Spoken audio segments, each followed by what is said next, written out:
Oh, hello, goody people. I am coming to you, obviously, with another Taizai greatness chapter. This time, chapter, not episode. Just saying, getting problems with whatever. I write review or just it's the point. This is a this is a this was a good chapter. Like I loved it a lot. It was great.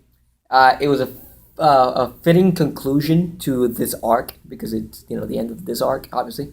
And I was quite surprisingly happy with it, like entirely. Like I enjoyed it fondly.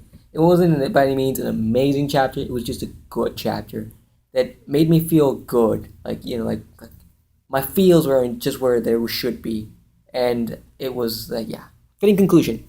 Let me just say, we have the like the demise of Hendricksen, which we had last chapter. We also have this chapter. The last scene, seeing it. I really quick. I want to point out the motherfucker got obliterated. I didn't do a review last chapter, but I'm gonna just talk about it quick. The motherfucker got obliterated, like celled in the Cell Saga of Dragon Ball Z. I was like, oh shit, that's awesome. He's just getting destroyed, and he's saying a few lines while he's getting obliterated and completely like disintegrated, like nothing left, just ash, if anything. And it's like, that was such an epic scene in the last chapter, and they showed a little bit of it this chapter. And I was like, so cool, like because it brings a bit of nostalgia to that factor of like if you're a Dragon Ball Z fan or if you've seen Dragon Ball Z, you're like, yeah, that looks like that, but that's awesome. So there's that bit of it. But yeah, that happens. We have no, we have Bartra, yes, Bartra, the king of Leonis, coming back because uh, Merlin finally healed him, and she used a little bit of a little demonic like spell tactic to heal the sickness that Bartra had and all that. And then I like how Meliodas and Elizabeth are pointing out the fact that like you can't freaking use what the hell's wrong with you? You can't freaking use the king as your little personal guinea pig. Like it was weird, but I think that's just like how Merlin is. We haven't seen, we don't know much of her character, so yeah, she's like that, I guess. Like she's still good, but yeah, but she's got that little twisted, sick mind of hers. Like she likes to experiment. I like how she says like as long as the results are good, like the ends justify the means. I like that part of it. That was kind of funny.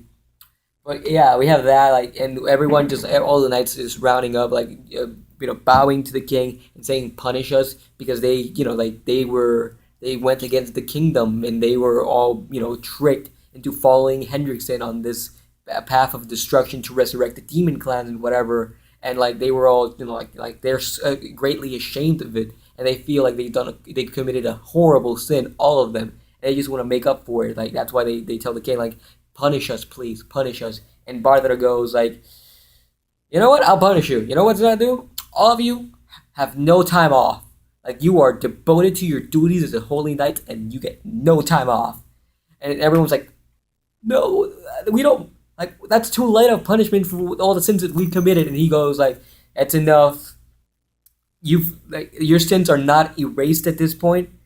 But in order for us to prevent another event like this to ever happen, so we can prevent the holy war and things could like be at peace like finally, or at least like finally, he says like I we need you, like even you like you still should feel some kind of sense of guilt and pain for what you committed, but you will make up for it with the dedication that you will to not never do something as like this again, or to prevent something like this from ever happening again. And that goes to show how great of a king he is, and how devoted he is to his subjects, but how devoted his subjects are to him. That was a great scene. After that, we have where everyone's rounding up around Hawk's corpse because he perished and all that. What I want to point out, we have Bond walking up to Hawk's corpse saying, "Master, I didn't mean all the horrible stuff I said.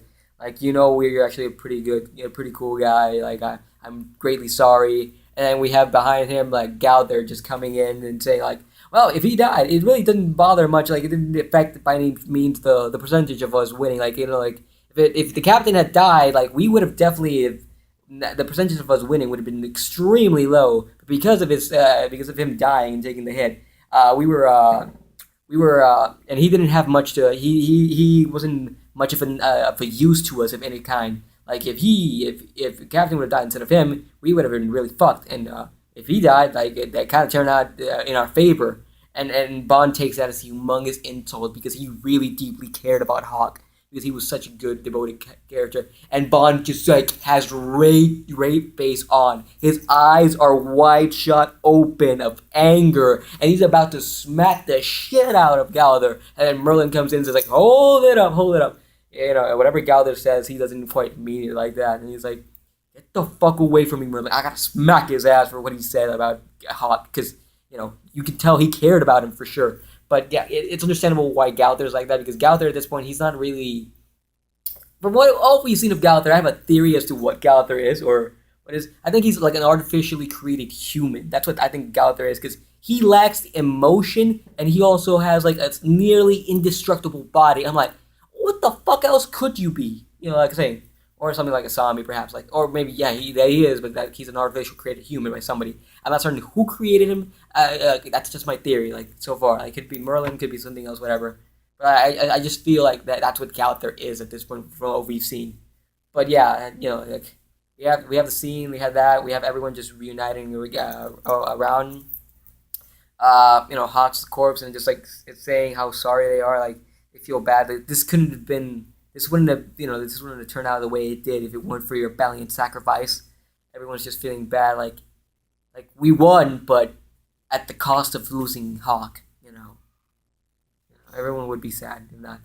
And then everyone's expressing, you know, their little things. They're just telling like Meliodas goes like, man, you and you know when you come back, like there'll be 3 times the leftovers for you to eat.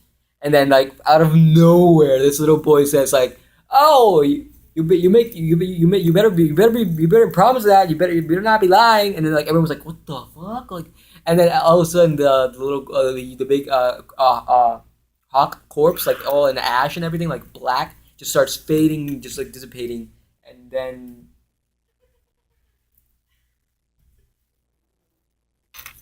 slight interruption. Sorry about that, folks. But yeah, the hawk ash body starts dissipating and just fit, you know, with the wind blowing it away, and then we find out we see a little teeny itty pig. Like, oh, that's Hawk. Like he kind of got shrunken down in some kind of manner and way, and he's alive, and everyone just rejoicing in happiness and all that. Bond freaking goes and picks up and shoots up in the air and just way up high out of his sheer happiness. Master, you're alive! Yeah, it's a miracle! It's like everyone's just happy and just like ecstatic and excited about this. Like I was like, oh god, this is so cool. Like Hawk, you're alive. I mean, you shrunk, but which is really quick. Like that's super cute and cool. Like I'm wondering, will he stay shrunken forever, or will he grow back into his normal size? Actually, I would prefer him to be shrunken like that and just slowly grow back to his normal size. Because I kind of like it like that. I don't know why. Just like I figured he's such a cute little pig. Or maybe it's with the leftovers eating 3 times the amount of leftovers, he'll grow back to his normal size body. It doesn't really matter, but I'm just happy that he's alive because it's fucking Hawk. Like, yes. I think it's Elizabeth Powers were like maybe they just like they can bring back the dead or not, something like that, like something close. Like she can reincarnate you, if anything. That's the extent of how I think about things with Elizabeth's powers. But yeah, we have that bit of it, and then like by the end of it, everyone's happy and all that, and they're like, and then we just end the chapter with everyone cheering happy and Elizabeth just falling to Meliodas' hands and you know chest and just like it just all of them crying out of sheer joy and greatness. Oh man, it was such a good chapter. Like it was great. It was like you know like conclusion wise, perfect. Like I loved it. It gave you some feels and it really you know it's what it should did. This is a good chapter. I'm gonna score it. I think like a 7. Like it was good. Like really good. Like, it wasn't amazing by any means, but it was a good for what it is for a conclusion chapter. You know, of an arc. It's good. So yeah, I think that's about it. As much as I have to say. So with that said, I'll see you. Oh, see you soon. Hopefully sometime soon with some more Taizai greatness.